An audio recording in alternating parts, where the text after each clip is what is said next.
Hello everyone, this is Bobbin Threadbare and welcome back to Sleeping Dogs. Now as you can see, I am armed to the teeth in another cop outfit.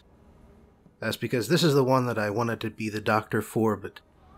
oh yeah, I also got upgrades for their home. Yeah, turns out there's 4 of them for every apartment you get. I got this, the rug, furniture, that tapestry I was looking at, that vase in the corner there. Copy of the tapestry, I'm guessing. Yeah, I got upgrades for all of my apartments, in fact. And, yeah, just in case there's some hand-to-hand, I should quench my thirst here first. Also, you may have noticed that this particular outfit, not only does it reduce all incoming damage, it also comes with a nifty little grenade launcher.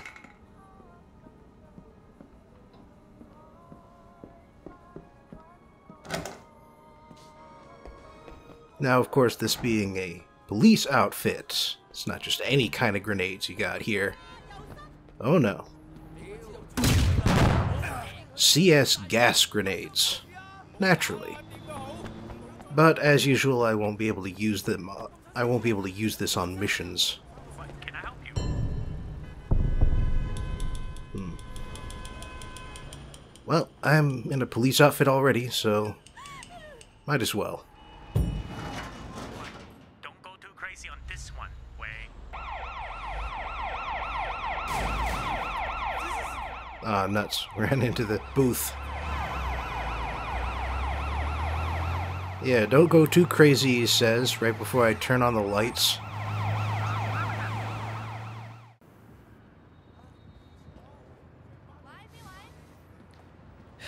you serious? Wait! Get down here! Jesus, Ricky, what's happening? It's the 18K! They're all over the damn place! They're trying to kill Uncle Bo! Shit. Well, it may not be as inappropriate as taking this to the initiation, but it's still got this... it still fits in its own way. We do have an emergency. Sorry about that, lady.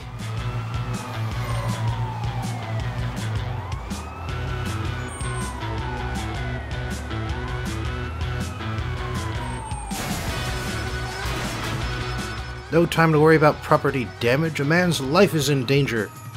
And I'm going to have to kill dozens of people in order to save it. Oh, the police are gone from this place. Yeah, they stuck around for a while after the wedding.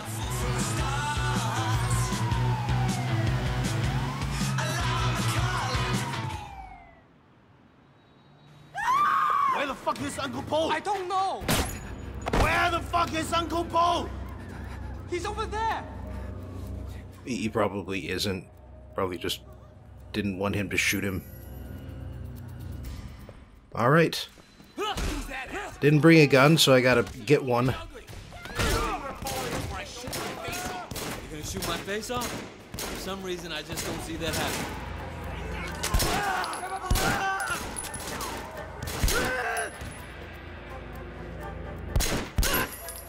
Yeah, come on, guys. I'm the best at shooting faces off. Man, just look at that. One shot, one kill. Hey, check out that guy! He looks like one of them! Oh, what the hell? It jumped up for a second there. Yeah, I guess that's what happens when you fail one of those hostage things. You get twice the penalty for innocent killed. Which, you know, was total robbery. Because I totally aimed for his head and not hers. And I got that guy in the head too. What's going on here?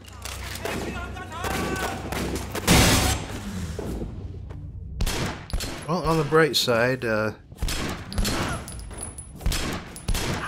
chaining kills like this is still working out just fine. And apparently they've dropped a bunch of these shelving units to act as cover, not knowing that it would be used against them. That's odd. Oh, I had control. I was wondering why Wei Shen didn't turn around.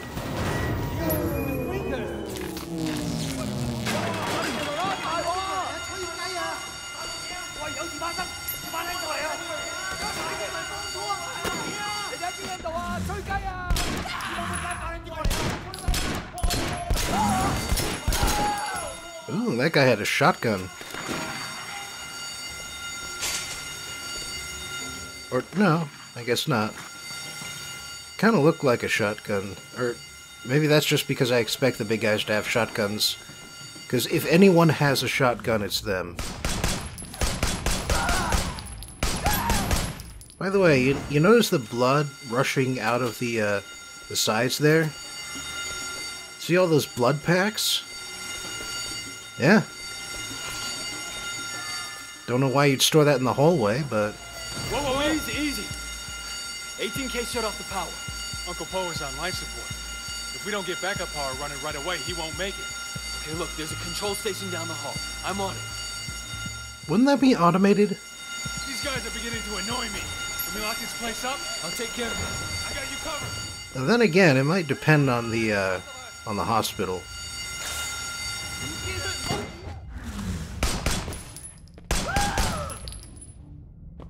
Come on, anybody else? Oh, no, they're a little too far around the corner there.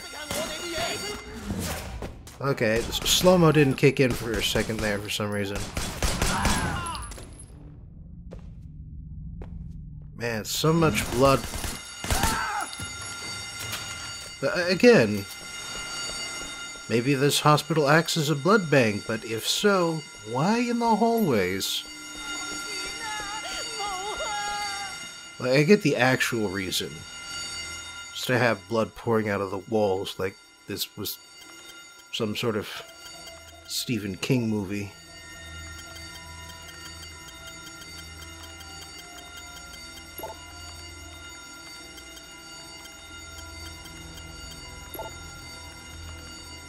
Okay. I can do that. All right. I'm coming back. Wait, give me a hand. Sounds like there's more guys in the hallway. They are not giving up.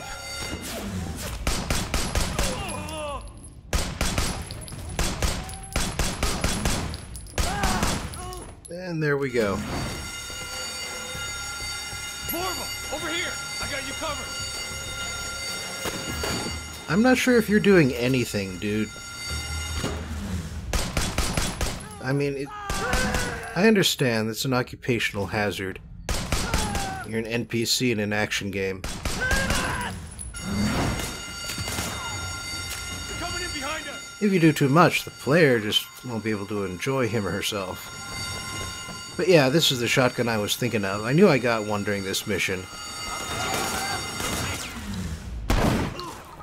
I remembered it because it is such shit in this game.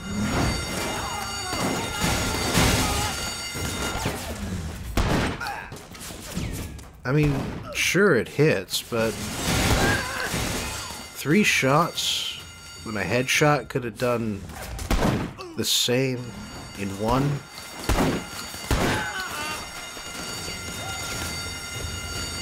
Yeah, this is not the right game to be using a shotgun. So yeah, I'm just switching straight back here.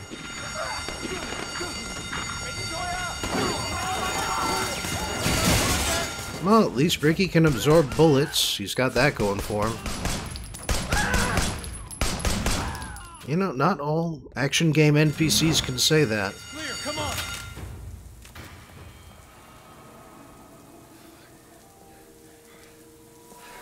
I think we're clear. That was close. Nice work. No, man. We just got lucky. Where was our backup? Who was looking out for us? Fuck. No one ever looks out for you in this town. I don't know, man. Feels like the game has changed. Used to be a brotherhood. There was a code, even amongst rival triads. Now we're killing each other at weddings, even in a fucking hospital. And for what? Shit. Let's get out of here.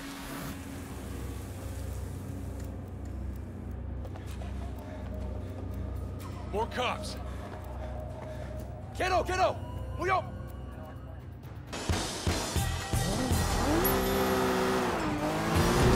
There's a lot of them. I'm beginning to dislike it. Fuck.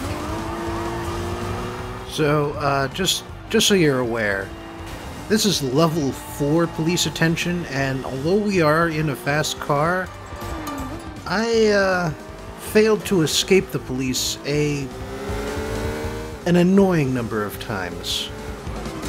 One of the problems, you see, is that when they start firing at you, it's the fact that they can get tire shots on you. That is not an exclusively a thing you do to enemies, it's something they can do to you, and if it happens, then you are the one who flies off into the stratosphere. But hey, I made enough turns this time. I think we're clear now. I'm glad you showed up, Wei. I appreciate you coming. Fuck! Come on. It's up to Uncle Po, but I'm guessing war. Yeah, but against who? Those guys were 18K, and I'm starting to wonder. A lot of people stand to benefit if Uncle Po never leaves the hospital. He might walk out of there alive. I hope so. And when Dog Eyes is gone, this shit keeps happening. Might be that someone is pulling strings, trying for a move that lands him in control of the triad. The 18K are getting out of hand. We have to send them a message. Damn straight. Why is he being cagey? Big Smiley is not very subtle, ever. Look, I'll drop you here. Cops might be watching the place. Hey, Ricky, keep it tight. There aren't that many decent guys left in this gang. All right, see you, bye. Yeah, the problem is that decent guys tend to find decent jobs. Oh, scoundrel report on Ricky Wong. Let's have a look at that.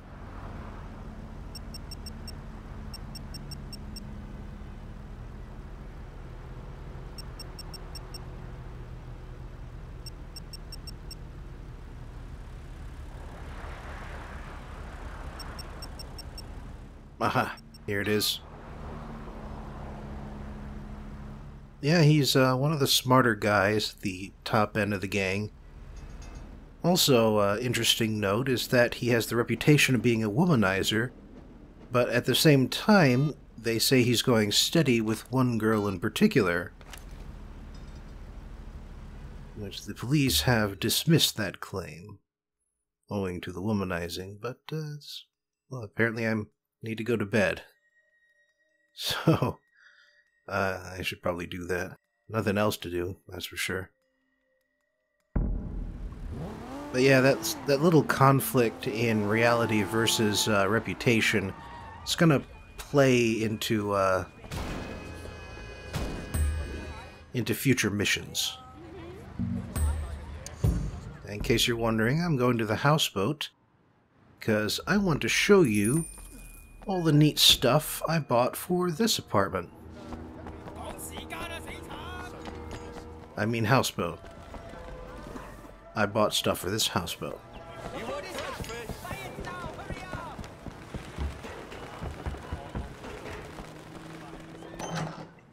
Alright. First of all, that giant gaudy gold idol. That's new.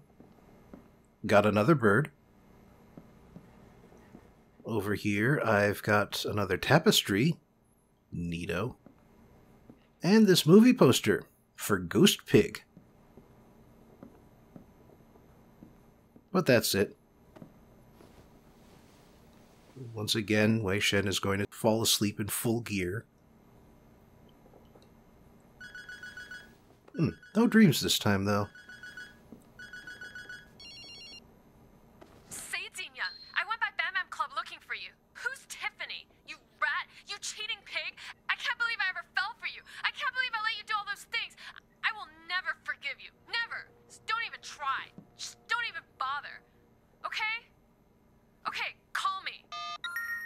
I think I got a chance with her. But yeah, Ricky just sent me a text telling me about the next mission I'll be doing. And because of that, I'll be changing outfits again. Let's see, what would be appropriate? Aha! Manhattan Melee. Now this is an outfit you can wear to escape from New York. Well, my buff is gone. It's because I slept, I bet.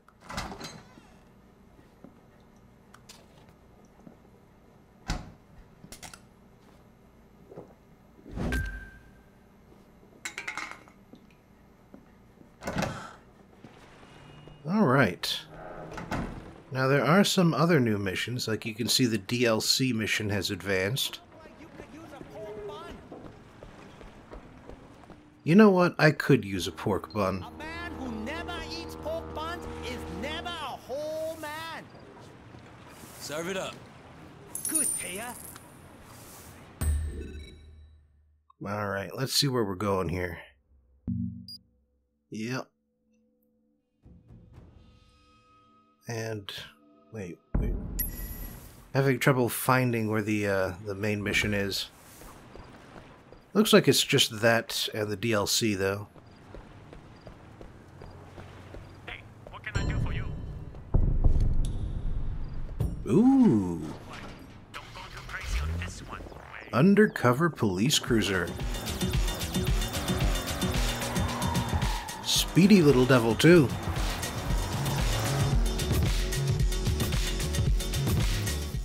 Shipment of parts is arriving at the Kennedy Town docks. Get down there before the 18K steal them. And in case you were wondering, it's the Aberdeen cop jobs. Turns out they did have a couple of rewards, and that police cruiser was one of them.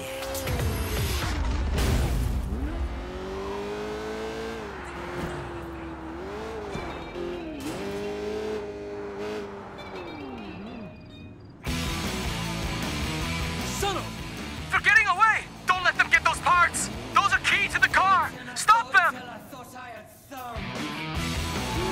Punk. Okay. Use the EMP. You can cause them to lose control. It fries their electronics. They can't steer. Huh.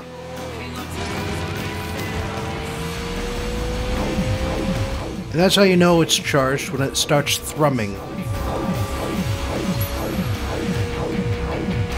Of course there's escorts. How's your insurance, punk? I mean, what would be the point of a car chase without escorts?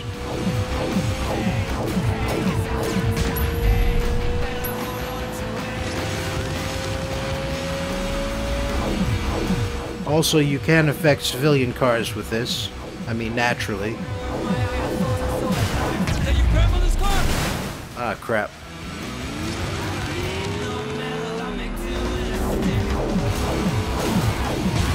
Aha, two with one blow.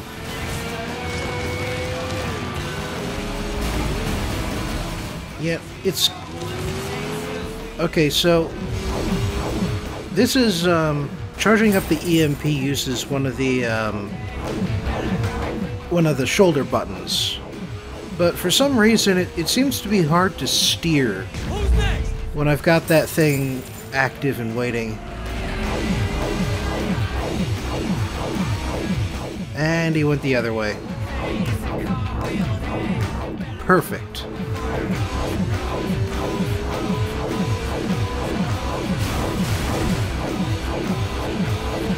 And he's going in a circle. I guess that answers my question from earlier about the first DLC mission. Like, do they have a destination? No, apparently not. Apparently they would go in a circle if I took too long.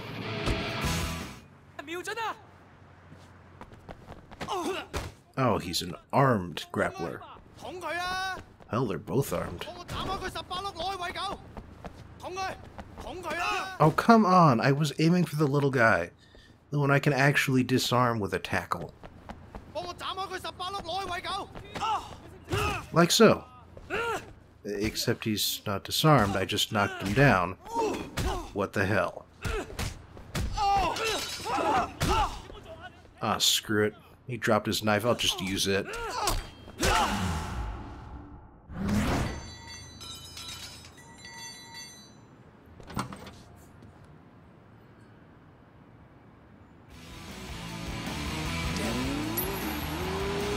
Oh, and now there are cops. Just, okay. Why not?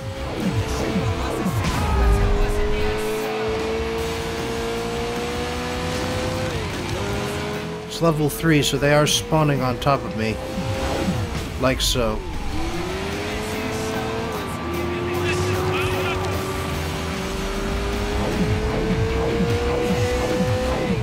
Come on.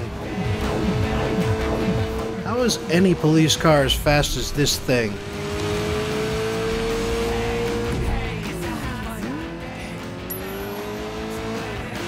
I mean, this is specifically a DLC car. It is super powerful.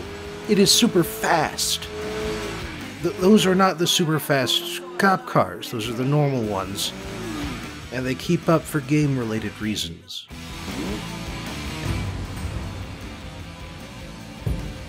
Wait.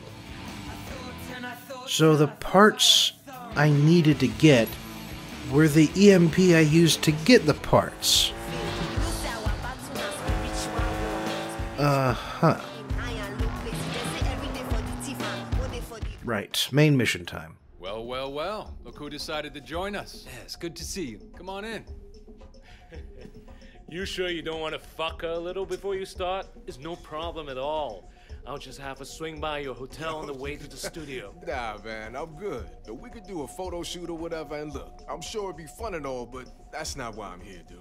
Ah, you don't know what you're missing. This baby will fuck you in a way your wife never could. Sonny, this is Wei. Wei? The infamous Sonny Woe. That's me. Infamous and notorious. Glad you could come by. Ricky's told me all about you. This is King. What's good? He's producing Vivian Liu's next big hit. Yeah, it's gonna be hot, man. Wei here's the real deal. A bona fide tried killer from the streets. Cleavers, guns, castrations, whatever you want. Okay.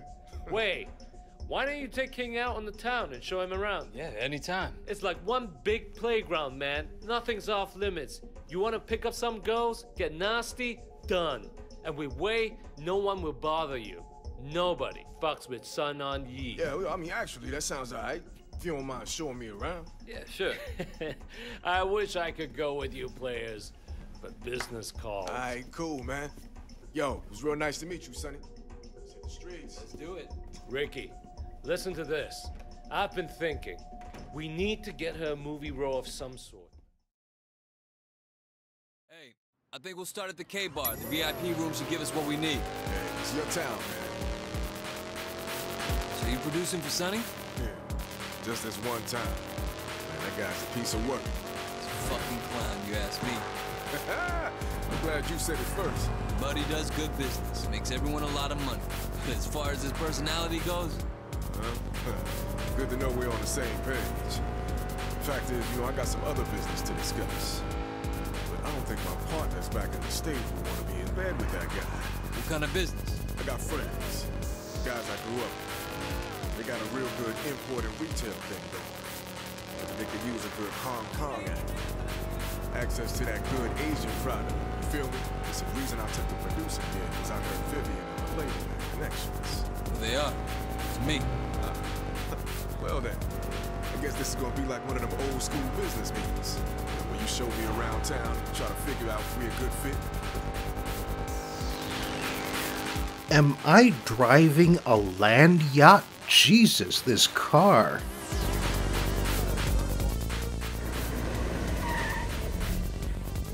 We are, man. K-Bar.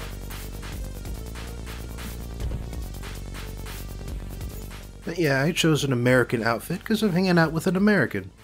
Good evening, gentlemen. We'd like the VIP karaoke room. It's right this way.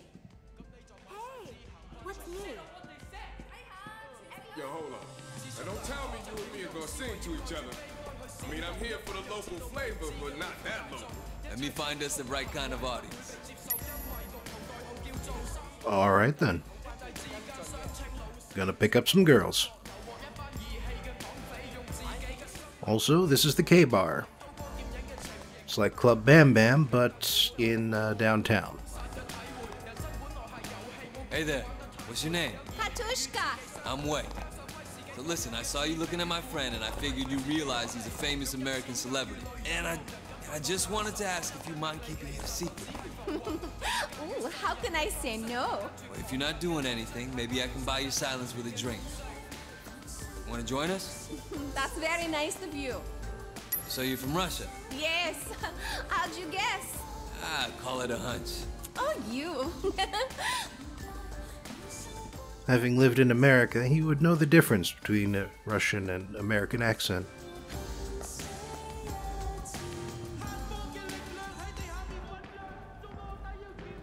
Here, have a seat. I'm gonna find a few more people to join us.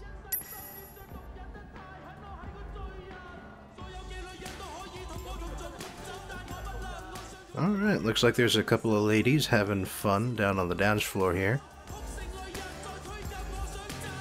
Hello, ladies. Hey, Mr. VIP. Want to buy us girls a drink? I don't know. My friend and I gonna enjoy your company? Try us on and see what you get.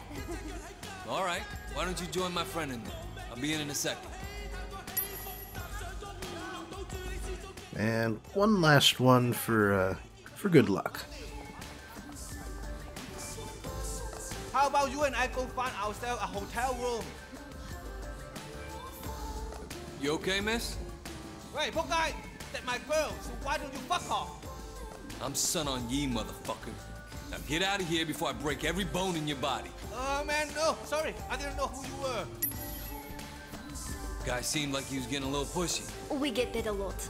You work here? Yes. So, you allowed to join the customers for a drink? Oh, that sounds nice. By the way, I'm Wei. I don't think I've seen you here before. I'm Ilyana. Yeah. I usually don't come to places like this.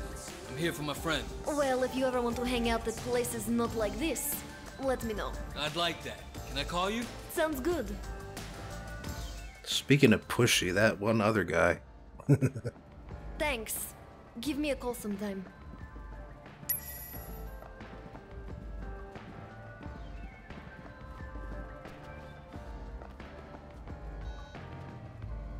Damn, Wei. Who knew Hong Kong was full of such beautiful women? Friendly, too. How do you not know Hong Kong had beautiful girls? You just had to come to the right place. Well, I expect you girls to make sure King never makes that mistake again. You can count on us, baby. We love American men. Don't we, Tina? All right, Wei. Why don't you show us what you got? Come on, Wei. Let's see those lungs. Well, I'll show you mine if you show me yours. Why would you want to show someone your lungs? Ugh. I mean, if you want to hear me sing, that'd be one thing, but I'd prefer to keep my lungs on the inside. Also, I made a point of getting at least 99 in every last one of these. Off camera, for my own benefit. There's no achievement or anything associated with them.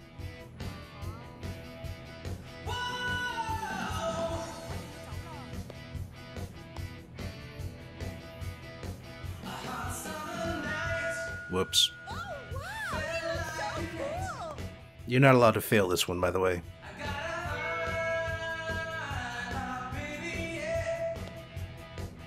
Oh yeah, bring it, baby.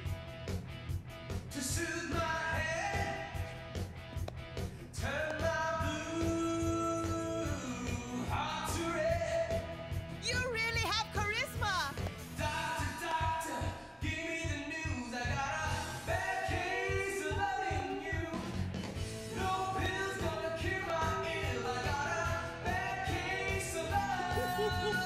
Just keep coming. Keep it going. I mean, of course you can fail this, it's just you'll have to repeat it.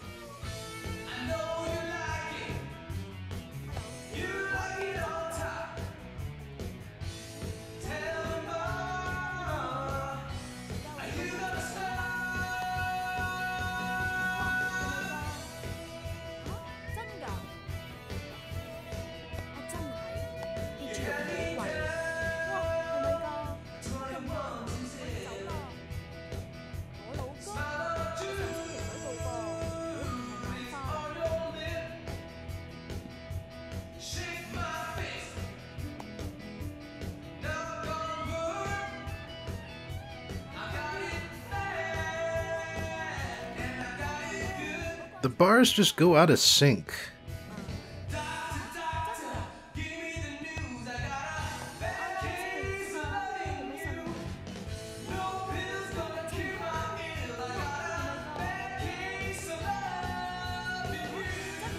On some of these songs, the bars just go out of sync with the actual lyrics. It's kind of annoying. That was so good. Impressive! Oh, yeah! Hey, Wei! Hey, come get a picture of this, will you? Wei here has been promising me a taste of Hong Kong. I'll give you a taste. You know, in the States, I'd have to take you to a little room in the back. Let me show you how we do it here, baby. Yeah, nice! Oh, yeah! Bring it, baby! Oh, they do have a little room in the back. Come on, let's bounce. And you know what? You give good tourists, Wei. It's my town, least I can do. Oh, wait. Don't think I'll forget that, man. Come on, my people will like you, huh? You got the right fare. Too many motherfuckers think all you gotta do is jump bad and wear the right colors. Business is a business. Feel me? You gotta be in it with the right people. Yeah, I can see you fitting right in the States even. Yeah. If you ever want to change the scenery. I'll keep that in mind. I'm guessing he's with the Bloods. Well, what with the red jacket and all. There you are. I've been waiting for you, a stable guy. Stand back. Stand back? You crazy? This is icing on your fucking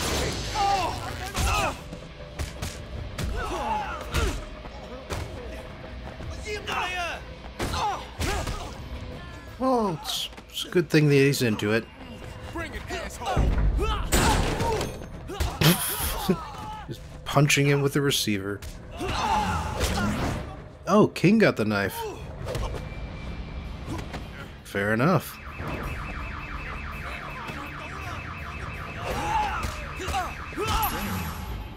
That's some nasty ass shit you got going on. Remind me not to fuck with you. I think I was trying to get him into the trunk, but I pressed the wrong button. Okay, yeah, this is a one-way street, by the way. That's why it says go back the other way. Alright, so listen. I'm going back in a week or so, alright? Tell my boys, got the man. Alright. They'll want to start slow, but I'm guessing they can move as much product as you can ship. This could be huge, man. These boys got some big ideas, too. I'm talking all the legit shit their money goes into. Gotta go somewhere. You feel me? The feds back home are really cracking down. Brothers might be looking for a little offshore stash.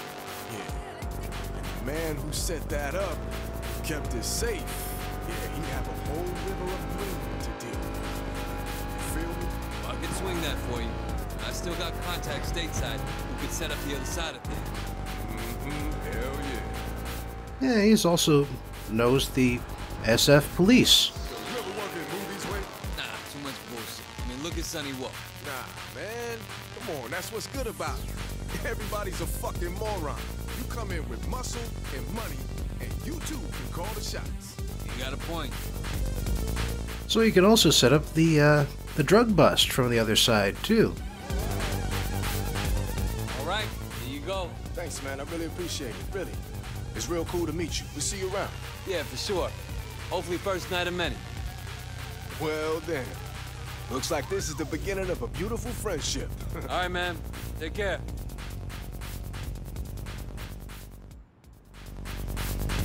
Stupidly big car.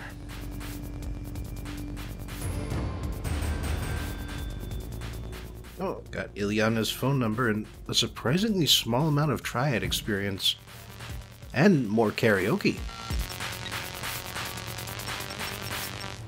Let's see about that report. What was that on?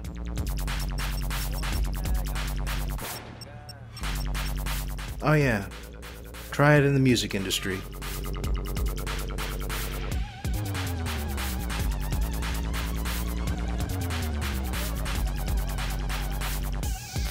Basically, it's implying that Wei Shen is, in fact, reporting to his bosses about the whole King connection. Oh yeah. Wait, help! I'll come for money! That guy just told me! He tricked me! Don't you fuckers ever learn? Yeah. Car was just in the wrong position. That's my fake money. He stole counterfeit dollars.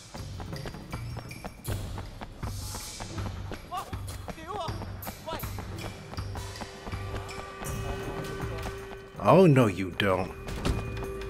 Getting out of there. Trying to escape me in a car? Fuck that.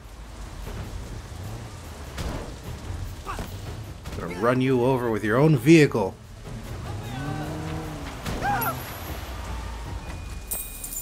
Oh, I don't even have to get the bag. And that's good, because it's gone. So is he. Did a ghost steal my money? Well, today I'll be heading right back over to Hollywood, although I'm also adding the period piece corner to the title card. This movie comes from a completely different era than The Last Dragon because patron Sam Walsh has requested the 1952 film called Scaramouche. The story about the story.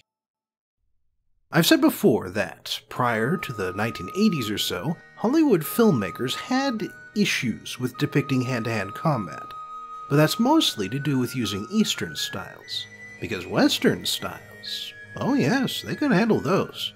Boxing movies go back at least to the 1940s, and films have used fencing essentially since the dawn of the feature film. Productions with fencing go back much farther than the motion pictures.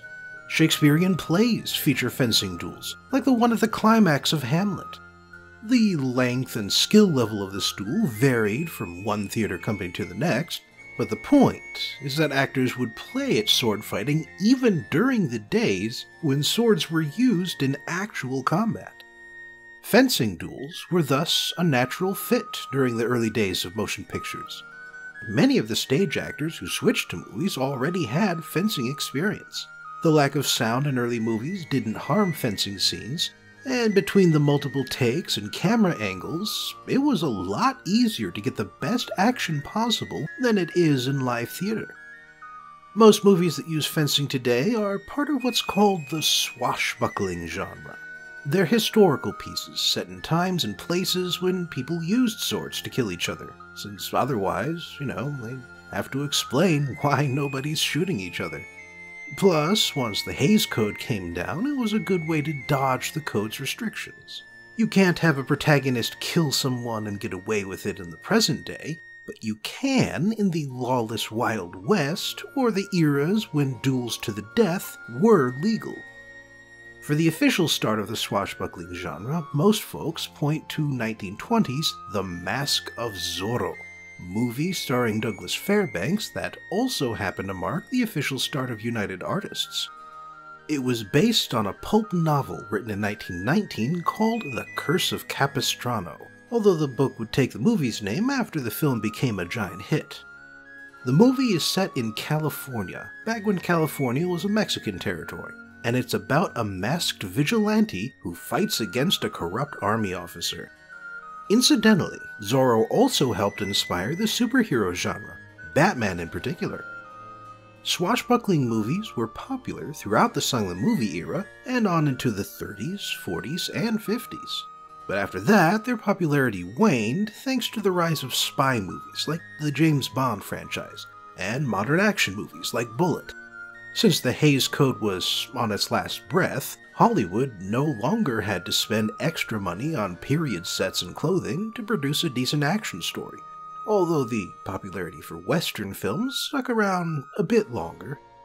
Now that's not to say that swashbuckling films are dead, not when Pirates of the Caribbean movies can still make money, and Zorro and Three Musketeer films keep showing up every decade, but we're a far cry from the days of their peak popularity. Today's movie, Scaramouche, is actually a remake. The original novel came out in 1921, and the first film adaptation came out 2 years later. The 1952 movie contains elements of both, plus it has sound and color, which the silent film lacked. On the other hand, it uses the standard 4:3 display format, since the widescreen CinemaScope format wouldn't be invented until 1953. Something else the remake of Scaramouche brought to the table was backstage drama. Accounts vary, and it's all rather complicated, but the short version is that most of the actors hated each other, different actors kept signing on and leaving the leading roles because of contracts and scheduling issues, and it's a small miracle that the fencing scenes came out as well as they did. But they did turn out well. So how about I skip the rest of the backbiting so I can move on to the story. The movie begins with the first words of the book. He was born with a gift of laughter and a sense that the world was mad. We then follow some charging French soldiers as they go to the keep of the Marquis de Maine. The Marquis, Noel, is in his garden, dueling some other dudes, apparently for fun, even though he's using a sharpened sword. Keep in mind that they had fencing swords with covered tips back in Shakespeare's day, and this takes place just before the French Revolution. The French queen, Marie Antoinette, has summoned her cousin, Marquis Noel, to Versailles for two reasons.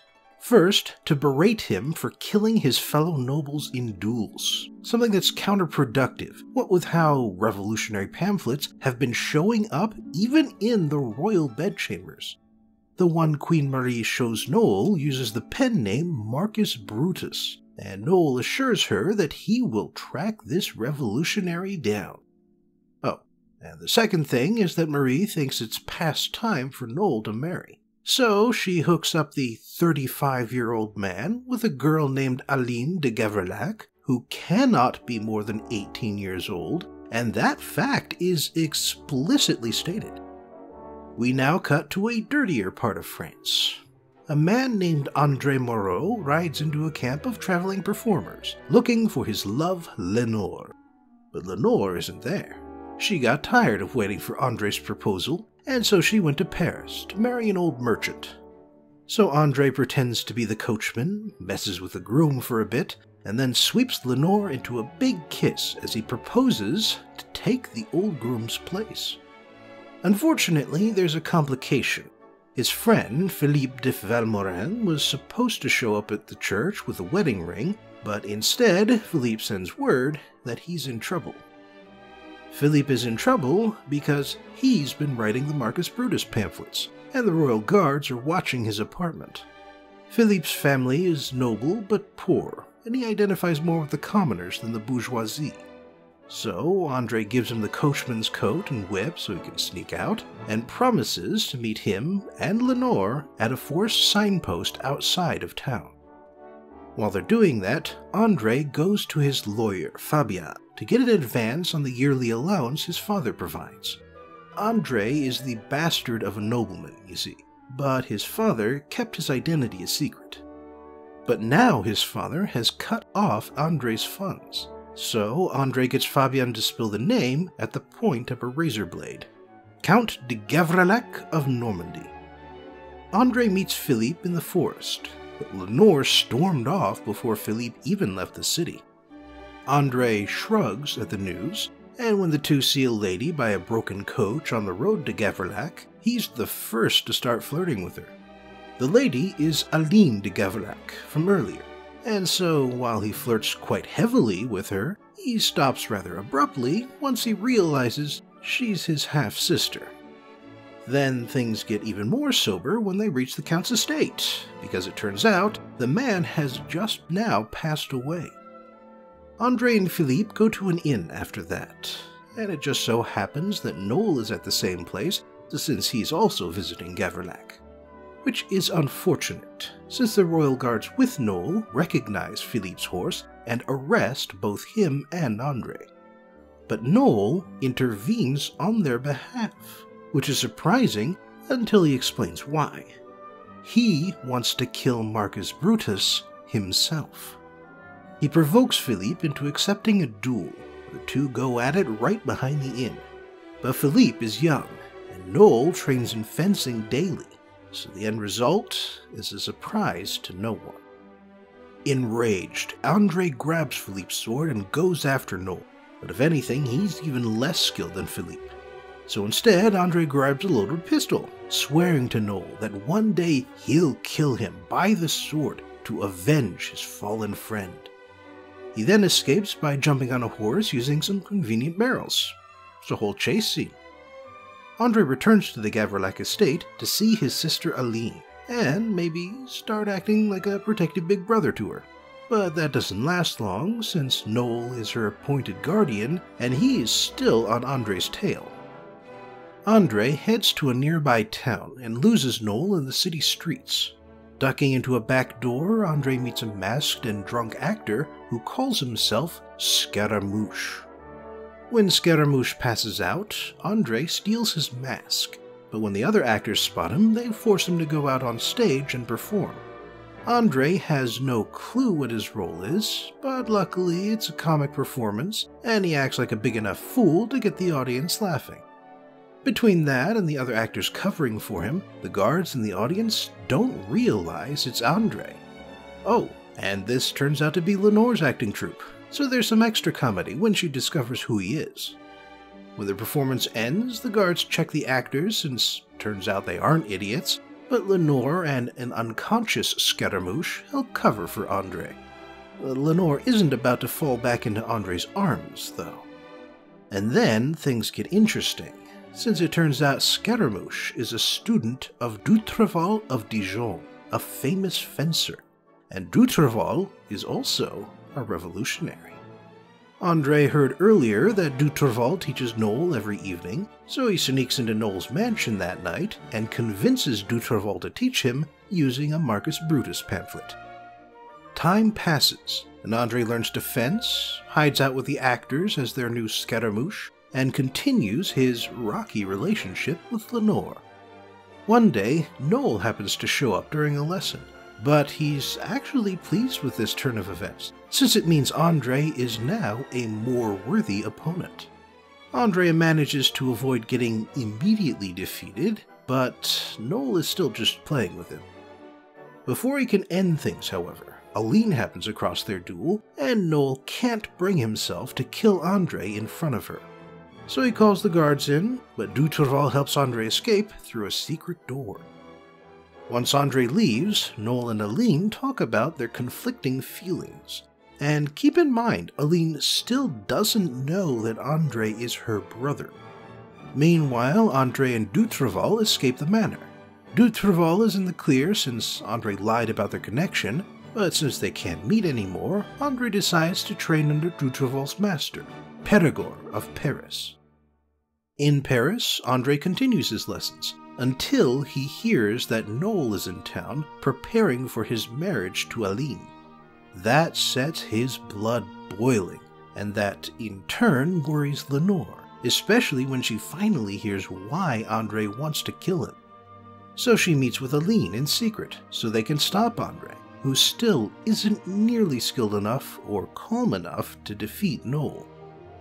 Aline rides out to where Andre is waiting for Noel to stop him and declare her love for him, and she confuses his hidden brotherly affection for the romantic variety. She then completes her plan to keep the two enemies apart by pretending to be on a runaway horse so that Noel will chase her. When Andre returns home, a man is waiting for him in his room. He introduces himself as Dr. Dubuque, a deputy for the National Assembly, although they probably mean the États Généraux, a precursor for the National Assembly that had a larger number of noble representatives. Dubuque has come to Andre because the Assembly deputies keep dying in what are technically considered duels, and so they need a ringer with a fast sword and a fast tongue to sit on the Assembly. Andre isn't interested at first, but when he hears Noel de Maine is one of the noble duelists, he quickly changes his mind. Andre enters the assembly, and as a member, he no longer has to fear arrest. However, Noel is not present. He's off inspecting an orphanage on the order of the Queen, although, based on the winking and nodding ladies, it would seem like this was their idea. The aristocrats in the assembly pressure Andre into one duel after another, but at this point, it's no trouble for him to defeat all comers. But of course, Noel himself remains absent. The assembly adjourns for a month, which didn't happen in real life since the assembly only lasted for a month before the French Revolution broke out. But this isn't real life, and it gives Noel some free time to go after Andre. So Aline distracts him by demanding they go to see a performance. And naturally, the biggest show in town is Scaramouche. We get to watch some of the new and improved show, but eventually Andre notices Noel on the balcony and brings the show to a halt. Aline tries to pull Noel away, but Andre swings up to the balconies on a rope and challenges Noel in the hallway. The final fight begins, and it doesn't take the fighters long to wind up back in the main theater and dueling across the balconies. The fight then moves to the lobby and then to the main floor, and I'd just like to take a moment to say here that the actors performed all their own stunts for this scene. Also, there's no music and no dialogue for the entire duel. It's all about the fencing, and it's all about the stunts. The fight ends, as it must, on the main stage, and Andre wounds Noel several times, until finally he has his sword to Noel's chest. But the rage that drove Andre lets go in that moment, and he spares Noel's life. Later that night, Philippe's father speaks to Andre. He explains that the Count de Gaverlac wasn't Andre's real father. The Count was covering for his real father, the late Marquis de Maine, which means Noel is his half-brother and Aline is unrelated. So the two of them can love each other and get married, and Lenore gives them her blessing, even though she's known him for years while Aline has only spoken to Andre like 3 times ever. And this is the only version of the story with the whole sister-lover twist, so I'm blaming the 1950s for having the ending be, this 30-year-old man should marry the respectable 18-year-old girl instead of the older woman who actually knows the guy but works for a living and has a fiery temper. Oh, and it turns out Lenore's rebound is a familiar-looking artillery officer from Corsica, which is also exclusive to this movie.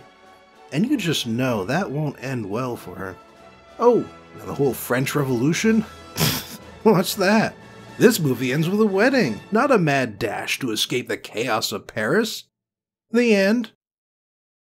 The style. I'm sorry, I just need a moment. I liked most of the movie, but the ending left a lot to be desired, especially after I looked up how the book and the 1923 movie ended. What could have been. But that's enough grousing. Scaramouche is famous for its fencing, not its ending, and fencing is what this segment is all about. Now, the history of swords and sword fighting dates back thousands of years, but the history of fencing in particular probably starts with the development of the rapier in 15th century Spain. The rapier is a thin, light blade that was relatively fragile, but cheap. A decent exchange for something used by civilians in duels rather than soldiers in combat.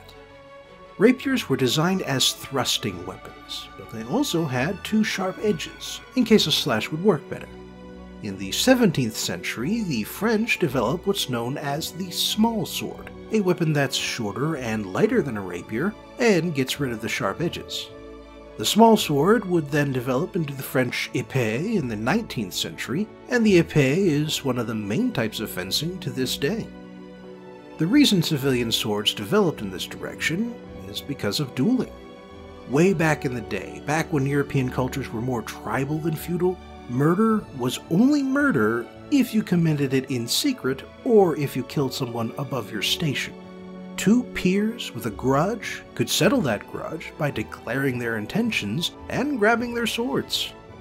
But as society developed and stratified, and as people stopped dying quite so often from disease and malnutrition, dueling became a more formalized affair with rules and regulations. European rulers started to encourage duels to first blood rather than to death, and so civilian swords became long and thin with a sharp tip that only needed to scratch an opponent's arm or leg. Dueling only stopped completely relatively recently, and the last nations to ban dueling only did so just before World War I. But with duels to first blood came the need to be good at duels to first blood, and so dueling teachers and techniques emerged in Italy, France, and Spain. And while dueling lost its popularity over time, fencing for fun and sport continued, just with different rules, and a whole bunch of protective padding. Modern fencing has three main rule sets. The first style is the foil, which takes its name from the thing they put on the tip of the sword to blunt it. That's also where you get the phrase curses foiled again. In foil fencing, only the torso is a valid target, and if both fencers touch each other at the same time, the referee will use special priority rules to decide who gets the point. Next is the saber, which uses both the tip and the edge for touching the opponent, and lets you hit everything from the waist up except the hands. The last is the épée, and while you can't use the edge of the blade, the whole body is a valid target. Épée fencing also doesn't have priority rules, so it's possible to tie if both fencers hit each other simultaneously for the last point. There's more I could say about fencing, but then that's true about all the martial arts I cover.